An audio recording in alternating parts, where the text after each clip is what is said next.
يا من إليك تضرعي ورجائي، يا من إليك تضرعي. حين تعز على الإنسان أسباب البشر التي خلقها الله له وطلب منه أن يقوم بها، حين تعز عليه الأسباب وتمتنع فليس له ملجأ إلا أن يلجأ إلى مسبب الأسباب، أن يلجأ إلى الله.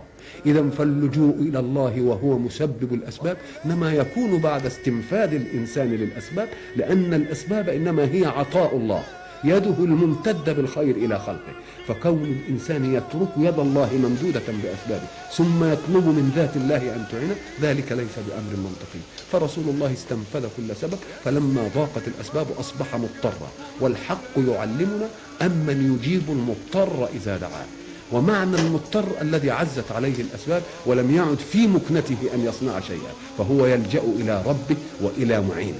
هكذا فعل رسول الله، ووقف موقفه الضارع حين قال: اللهم إني أشكو إليك ضعف قوتي وقلة حيلتي وهواني على الناس، يا أرحم الراحمين، أنت رب المستضعفين وأنت ربي، إلى من تكلني؟ إلى بعيد يتجهمني أم إلى عدو ملكته أمري؟ إن لم يكن بك علي غضب فلا أبالي، ولكن عافيتك أوسع لي.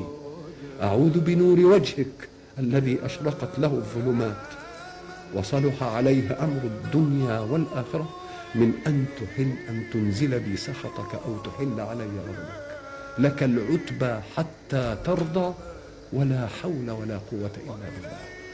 دعاء عبد ضارع إلى ربه يؤمن تمام الإيمان بأن نصرته الآن عنده، وكذلك كان الأمر.